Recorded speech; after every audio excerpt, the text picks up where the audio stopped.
PR Connections Radio presents. Hi, you're watching the Love of Business podcast. I'm your co-host, Davin Sundvick, and joined with me today is Edgar Rodriguez, our other co-host, as well as our guest, Nick Mitchell. So we're going to go ahead and we're going to introduce ourselves just briefly, real quick, right before we get into the questions. So Nick, how about you go ahead and lead off first, just talk about yourself for about a minute, and then Edgar, and then I'll go last here before our questions. Thanks, Davin. My name's Nick with Mitchell Pest Solutions. I'm the founder and co-owner. My wife, brother, and I started this business a little over 2 years ago. And so far, we've got 4 trucks. There's a 6-man team, a little over 500 customers, and we're just swinging away, trying to solidify this season the best we can. Rock on, rock on. All right, and my name is Edgar Rodriguez. I am your co-host, as Davin mentioned. I also am the business coach for Las Vegas with Action Coach. Davin? Yeah, awesome. So I am a real estate industry leader. I own a brokerage right here in Las Vegas, also a landlord as well. So I work both on the investing side and on the client side and agent coaching. So, an agent that needs some help, that's what I do. So let's get right into it, Edgar. What is our first question that we have for Nick over here? Well, first I want to say thank you, Nick, for taking the time to be on this episode of the Love of Business podcast. So we're excited to learn more about you, your company. I know you gave us a brief synopsis of what you guys do, but can you tell us a little bit about, how your business journey started and how you formed the company? Sure. So ever since I was a little kid, I've always had like entrepreneurial tendencies and habits, start little businesses and things like that. I was always interested in making money. When my friends were wanting to play with toys or chase girls, I kind of saw the big picture. And I worked for a local pest control company. My brother and I both did for about 7 years off and on. And actually, I was in real estate too as an investor. I think I told Davin the story, but in 2020, we had sold both of our fourplexes and used every dime we had to start Mitchell Pest Solutions. And it took us, because of COVID and how long the licensing process was at that time because of the shutdown, it took us about 6 months to actually launch and get our license. So we launched in April 9th of 21 and just hit the ground running. Ever since then, we hired our first guy 6 months in. You guys know Matt. And now we've got, there's 6 of us on the team total, 4 trucks, like I said, a little over 500 customers. So commercial, residential. So, it's been a lot of work, but it's been a blessing for sure. Yeah, something you mentioned is, when we first met Matt, I think you guys were at a 3-man operation. You guys have double in size in less than a year. So congrats and kudos on that, because that's massive. For a company to double that quick, it doesn't happen very often. It usually takes time to scale and grow, but obviously you guys are doing phenomenal work in the community. So we're excited to see where you guys, how that journey progresses. Now, one question in what I want to get to is, what do you feel, Nick, is most misunderstood about what you guys do in your industry? There's a lot more knowledge that goes into it than even I used to think. I used to think the pest control guy was the guy that just shows up with a big can on his back and douses the whole place in poison. But you really have to know your insects, your chemistry, structures, how to communicate that to the customer. There's a whole lot that goes into it. You kind of need to be a blend of a person, where customer service, technical skills, and then being able to stand the heat, the heights, the scary bugs, rats. So it's kind of a hybrid person that we're looking for. And I think that's most misunderstood.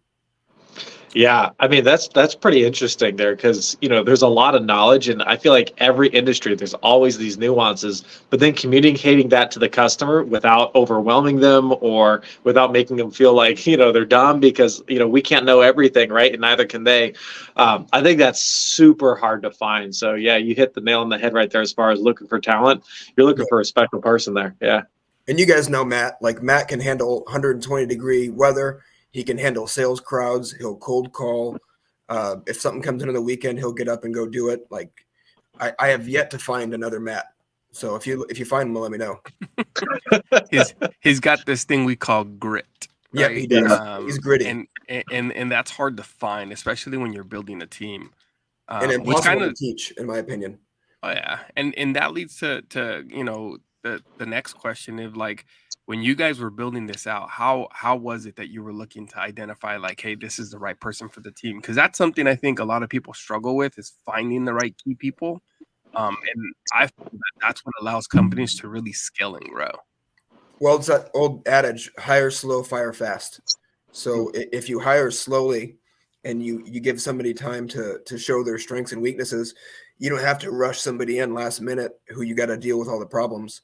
So it's easier to identify that person that you need if you're taking your time with them and doing field rides, multiple interviews, having multiple people interview them so they ask different questions, see if you get different answers to the same question.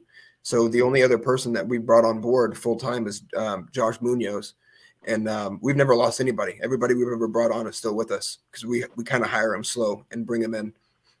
That way we can see if it's not for them, and they can see if it's not for them too. Yeah. And I think something you mentioned, and that's going to be one of the key things because I want to make sure the viewers don't miss that is the culture you bring with a company, right? And as a leader, as a company, that's what people follow and buy into, right? They understand what your mission, your vision, and your values are. And it sounds like the retention for you guys been at 100% because of the culture you've created, right? Yep, and it's a culture of selling too. We make a big deal about it every time somebody makes a sale or installs a new account. We post about it in group chat. Josh Munoz, who I mentioned, I told him on the first phone interview that this is a sales organization, and he was uncomfortable by it. I'm not a sales guy. I've never sold anything. He's throwing up 3 sales a week now in cold calling and setting appointments. So he's completely come out of his shell and, like all of us, become a different person to succeed. Yeah, absolutely. Yeah, and I think Edgar, you hit the nail on the head there with Nick and what you're doing. I think sometimes as leaders, we have to realize that our employees are actually customers too. They're customers of our leadership at the end of the day, right? They absorb that and they take that and then they use that to succeed within themselves and they find success in what we've created. And that's something that's really important because I think oftentimes we treat our employees as if we're the customer, but we're not. So yeah, Right. you're doing it right if you have that kind of retention. So kudos. Thank you. Yeah. Which leads to the next question, Nick, is what are you most excited about, coming into Q2 of 2023 with your business? Well, this is our busy season, so we have a lot of like rodent and bird work during the winter. General pest slows down a little bit, but this is the season for the gimmies. So the phone rings quite a bit. Our competitors are very, very busy, so they miss a lot of phone calls and emergency appointments. So it's an opportunity for us to pick up what they're dropping. And you get 10 times the phone calls this time of year than you do, say, January or February, where it really, really slows down. So I'm excited for that. And you just got to do the best to maximize it and make sure you don't miss any opportunities. Keep your head on your shoulders. Yeah. Awesome. Yeah. So you guys are organized for inbound calls then? Yeah. That's awesome. Yeah, because I can't tell you like how many deals people miss because either they're not willing to hire a receptionist or they don't have a dedicated person that stays in the office and they don't coordinate and they don't go, okay, hey, you cover the phone for this time and I'll be in the field and then vice versa, Right. Yeah, you just miss out on so many customers by not taking it down. My favorite thing to hear on the phone is you're the 4th company I called and the first one to answer the phone. I love that because let those other guys waste all their money on SEO. If they're not going to answer the phone, what's the point of a $2,000 a month ad campaign if you just let it go to voicemail? And then the voicemail's full. And then I've had customers that I signed up 2 months ago and they say, Terminex just called me back when I called you 2 months ago. They just now got around to calling me back. And even some of the smaller companies, that was always a pet peeve of mine. And sometimes I'll call them just to see if they answer. And if they answer, I'm like, oh, sorry, wrong number. But most of the time they don't answer. There's no answer at all. Yeah. Yeah. See, and I think that's important, right? Is having the bandwidth to be able to handle all the inbound calls.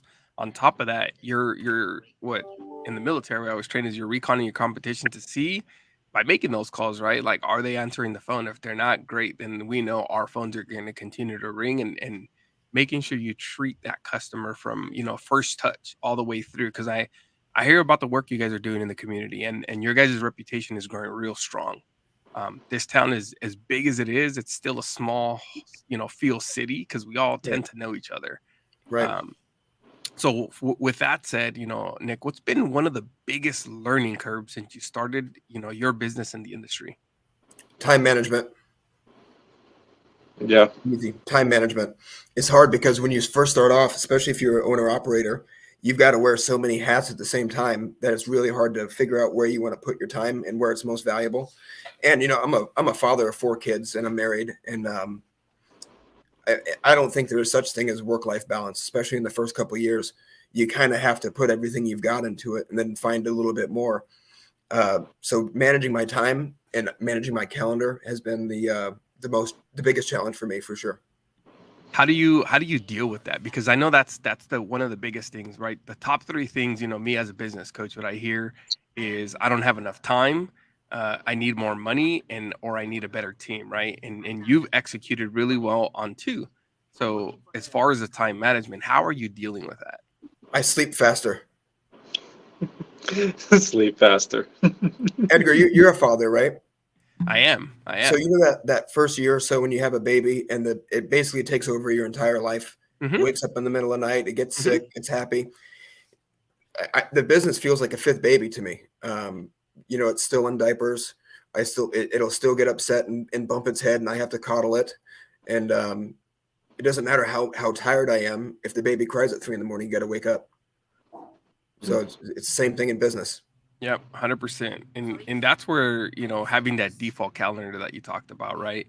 That's critical. If you stick to it and you know that, hey, during these hours, this is what's going on. Because I know even when I was in my wealth management, before I started in the coaching industry, but when I was in wealth management, I had to set a default calendar, and I had to even build in family time. Because if as a business owner, it's really easy for the business to take control of your life.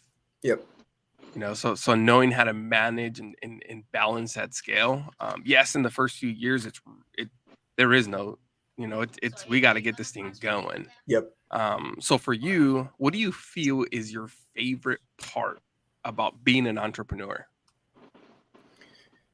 Inspiring other people. I love it when I give somebody even if they're a competitor of mine that I've turned into a friend. I love giving somebody a little bit of a speech and seeing them get fired up and forcing them to push themselves out of their comfort zone, like guys who aren't sales guys, and giving them a little bit of motivation, helping them with their proposals, and just seeing that light turn on in their head and seeing somebody become a different person. Because you can't become the person you want to be if you don't do new things and challenge yourself. If you always do what you've always done, you're always going to have the same thing. You'll always get the same outcome. So that's what I like most, is either whether it's employees, partners, colleagues, just seeing somebody light up from seeing the success, or a success story, or a come from behind story. I think it makes it all worth it. We're all stories in the end. Yeah. And what you're doing really well, Nick, and I want to make sure that people don't miss this, but some people are born to lead, right? It's not a skill set that you just develop that quick. It takes years to develop, and especially to lead your team well, but you're empowering them. Yep. Right? You're pushing them beyond their comfort zone. And that's something that's massive, because even in coaching, right? Like you if you're not learning, you're not growing. And if you're not pushing, your limits because of what society tells us what we can't do, we shouldn't do. Right. It's learning how to go through those things, that embrace the journey, right? If you learn to embrace the journey, what's on the other side? Right. And like you mentioned, right, one of your newest employees, he wasn't comfortable with sales, not a sales guy, but now he's thriving. Yeah. Right. And it's just giving them, from the leader standpoint, right, like, hey, here's the objective. If we get these sales, this is what it leads to. And once they see the bigger picture, everybody gets on board. Yep. And finding out what motivates them. Not everybody's motivated by a commission check. Correct. My newer guy, he wants to be part of the team. He wants to contribute. He wants to see the company do well. He's emotionally invested in it. So, the sales aren't about, getting that next commission check a little fatter. Obviously, that's an element of it. We all go to work to make money, but he has a different set of motivations. And learning what that is. Same thing with your prospects. Mm-hmm. How many times have you gone to sell something and you just assumed the person's buying motive instead of listening to them and asking the right questions, and then you don't get the sale? And it's like, I was selling to them what what I wanted to sell, not what they needed, what they wanted, and you weren't listening. It's the same thing with your employees. Oh yeah, happens to everybody. Everybody in sales, they go, you know what, this is the product that's going to work best, and because I'm an expert, I know, but it doesn't. You're just not aware of all the problems that people need to solve, right? Yeah. And then you learn, and you're like, you know what, maybe some of those other products I need to take under my wing here and be able to have multiple solutions for a customer and be able to hear them out. So it's a journey everybody's got to go through. It's how you get humbled. One of my best friends works for a competing pest control company, and he and I sometimes will bid on the same account, and the winner's got to buy the loser lunch. And he recently beat me out on a deal, and he was really pumped about it. He got one over on the competitor sales guy. But I told him, I know exactly where I messed up with that presentation. The customer said he wanted, the service to change to weekly in the summer, and I didn't include that in my proposal. The other guy did. So because I didn't listen well enough, and I can take an honest look at it, I could have gotten that deal if I had a magic wand and asked better questions and proposed what he was asking me for. He wasn't adamant about it, but the other guy did it and I didn't, and he got the sale. So even now, with all my experience, I still make that mistake. Mistake. But it's that honest feedback. Like if you take that feedback and you say, it is what it is, how do I respond to it? Right. Yep. That's so much better than being, like hard on yourself or things like that, for no reason. Right. Because it's like, you're going to get another proposal opportunity. You'll just be that much better next time. Right. Yep. That's awesome. And it stings losing to my competitor too. So because that the sting of that hurts so much, I'll make sure to try my best and never let that happen again. I'd rather be buying the lunch than sitting there getting a free lunch because I didn't get the sale. Yeah. Yeah. And you think about that, Nick, right? Like that's an opportunity for growth, right? In the military, we're always taught failure is not an option. What I've learned over the last few years is after the Marine Corps is that a failure is something to learn from, right? And that's how we grow. We get better. We get stronger. In business, you have to have that tough skin because we're going to get rejected a lot, right? You're going to lose deals. You're not going to win them all. But it's from taking that opportunity. Okay, what could I have done better? What? And you caught it early, right? You said you realized you left out two key things that your prospect was looking for. Mm-hmm. But it's identifying those things early on, right? And now knowing, okay, we're not going to make this mistake again. We're going to make sure we hear what exactly they're looking for. We're going to ask much better questions. And if you really, really think about it, clients appreciate that because now they feel like they're being heard. Mm-hmm.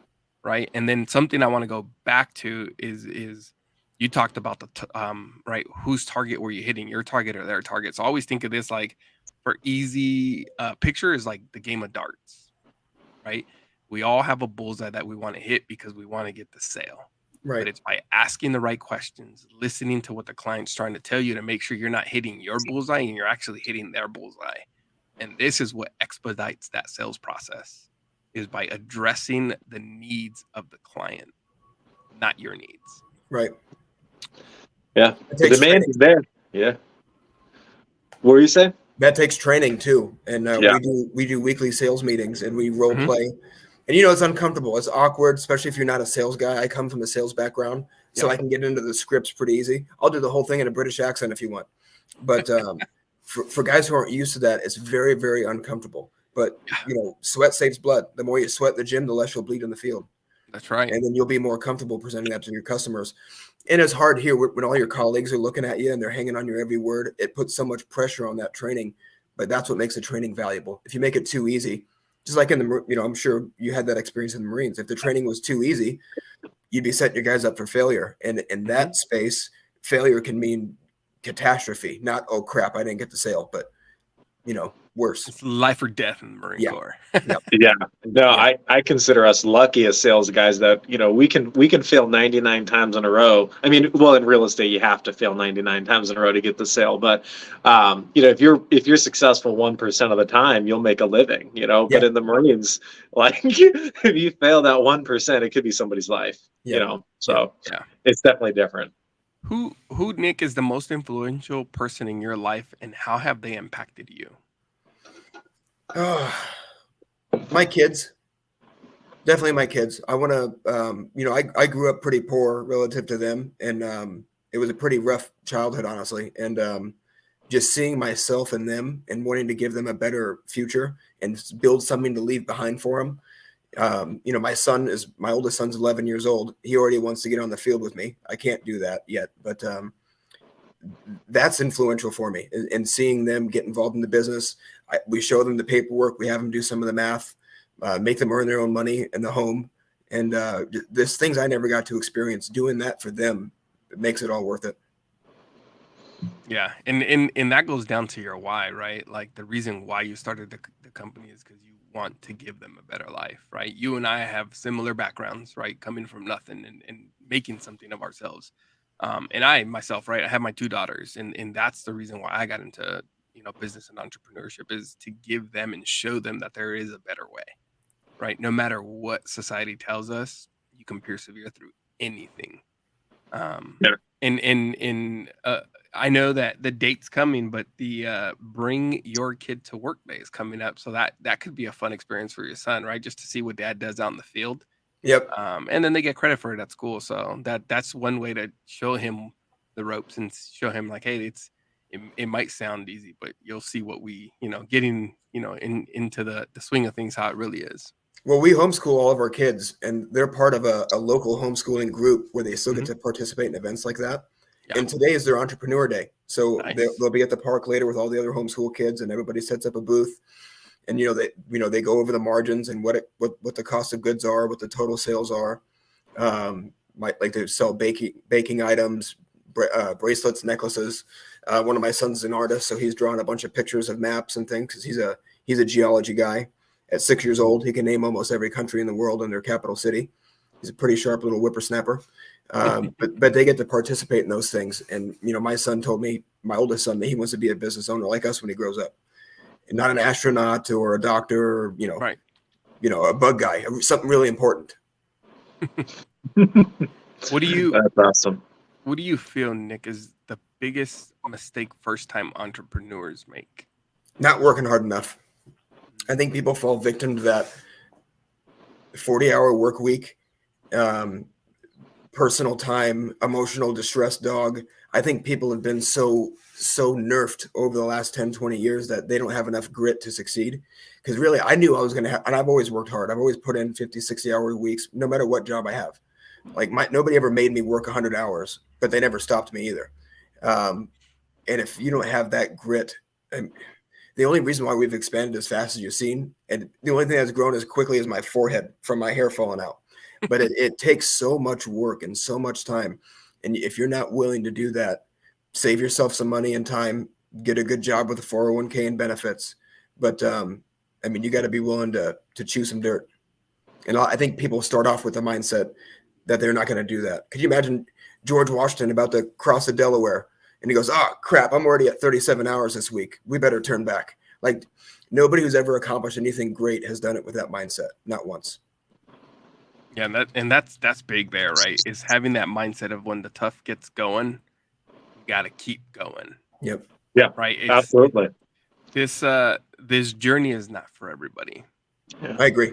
Yeah. And if you're going to look at the clock, then you're going to constantly look at your wallet and say, okay, can I afford that? If you work and you don't look at the clock and you say, okay, I work to achieve something, or I work until the goal is done or until the client's satisfied, then you're always going to have an abundance, right? You're always going to have more than what your needs are, but if you're just barely trying to get enough in, right, just to live, you're always going to be worried, Yep. I think we got time for like 2 more questions. So I want to make sure I ask one of my favorite questions is what advice would you give 20-year-old Nick who was just getting into business? Let's see. How old would I be at 20? Buy Bitcoin. No, just kidding. I'd say keep doing what you're doing. I was kind of on that path and I was experimenting with different things at the time. I'd say don't give up and keep doing what you're doing. Yeah, I'd say that's so relevant because I think a lot of people would look back at their 20s and they would go, oh, if I only knew this, I'd be so much more effective. But it's like I had to experience that at 20 to get where I am today. So I love that kind of no regrets attitude. Well, my first son was born when I was 20. So that's amazing. Yeah. I've been a dad for 11 years now. And I was probably a little bit different than most 20-year-olds. Like I wasn't when I was 21, I went out to a casino and a bar for my birthday once, and that was the end of that. It's not my scene. I always had a mortgage or rent to pay, or kids to support, or a car part to replace. I've been responsible and holding stuff down for over a third of my life. So I didn't have that frat boy party 20s. I didn't go to college. I used to spray UNLV for bugs. I don't know if that counts. But I never participated really in that lifestyle. I was a father and a husband and had a lot on my shoulders. Yeah. Good man. So one final question before we wrap up today is, what's something you want to let the viewer know that, that we didn't ask that you wish we did ask? I guess my service verticals. So we service everything commercial and residential except for termites. So the only thing we don't do are termites, but we do a ton of pigeon work, rodents, bed bugs, German roaches. You guys know Matt. He does a ton of commercial bioremediation services like grease removal, drain cleaning. We do big pigeon exclusion jobs all the way down to small ones, and we can handle just about anything. So with a 4-man crew, we could handle big $20,000 netting jobs, or a giant apartment complex, or a chain of restaurants. We can handle anything but termites. Yeah. Yeah. And awesome. I think one of the biggest things, especially in what you guys do, is when you go to an establishment, right, a restaurant, a bar, and they always have those little gnats floating around. Those things are so annoying, but I know that that's something that you guys do specialize in, and making sure that they go away. And that, I think that's something that's important that even restaurant owners have to acknowledge, right? That they know, like, okay, there's an issue, we need to call someone. And that's what you guys are here for. Well, because most people are so bad at solving that problem. A lot of restaurateurs think that's just a given. Oh, well, you're going to always have flies. It doesn't have to be that way. That's right. That's a choice. Yeah. Absolutely. All right. So we just got done with our final question here. We've got about 3 minutes to wrap up. So I want each of us to take about 45 seconds just to kind of be grateful for what we got out of the conversation, and just kind of, maybe highlight something that we didn't get a chance to speak on as well on, or just maybe highlight something that somebody said that really stuck out to us. So we'll start with Nick, and we'll go with Edgar, and I'll close this out. Well, I appreciate the validation from you guys, and hearing from other successful guys that, like, I'm on the right path means a lot to me. I actually thrive on affirmations. That's my love language. So when someone says you're doing a good job, that's worth more than currency to me. And it makes it all worth it in the end. When you're the sleepless nights, the not taking a single day off in 1 month, up early, late nights, it makes it all worth it when people that you respect and know are very smart tell you you're doing the right thing. Yeah, I'm going to say biggest takeaway that I got out of this is, Nick, you dropped a lot of great information in how to lead an effective team, how to grow an effective company. You guys have doubled in size, since I've met you. And like I said, you guys are doing a phenomenal work in the community. Your guys' reputation definitely precedes you, and, just keep doing what you're doing. And, a year from today, you'll double again. I hope so. Yeah. Absolutely. You guys ever do guests twice? I'd love to come back in a year and show you the growth. Yeah. That'd be cool. Yeah, I think we should do some follow-up interviews for sure. So what I get out of the conversation, and I think, so Nick, you and I have maybe 4 or 5, like, really kind of like longer, like, type conversations like this. And you're always like about one step ahead of where I'm at in business. So, like, when we first met, I hadn't built a team yet, but I kind of saw how you treated your team, and I used that to kind of build my first kind of core group of 3. And then now we're working on doubling. We're kind of heading towards that 6 mark, but haven't hit it yet. So it's cool that you just hit 6 people, and I'm kind of getting to hear about some of your processes that created that success. So that's always cool for me, just because sometimes I'm talking to people where I'm 1 step ahead of them. Always cool to talk to people that are 1 step ahead of me, because sometimes there's people that are 10 steps ahead, and that's really hard to relate to. Yeah. So much in the middle. Yeah. So it's very cool to have that person that's very relatable to me and what I'm experiencing. So always appreciate conversating with you. And yeah, the feedback's coming from an honest place, right? We're watching what you're doing. You're doing some good stuff here. So with that being said, I've got about 20 seconds just to kind of wrap things up here. So for our viewers, thank you very much for watching. You've been watching the Love of Business podcast. I'm your co-host Davin Sundvick, joined with Edgar Rodriguez. And Nick, real quickly, 5 seconds, how can people contact you if they need your services or help? MitchellPestSolutions.com. And then you can also find us on all the social media platforms, even TikTok, Facebook, Instagram, Mitchell Pest Solutions, Las Vegas. Fantastic. All right. Thank you, everybody, for watching, and I'll see you guys next time. Thank you, guys. Thank you.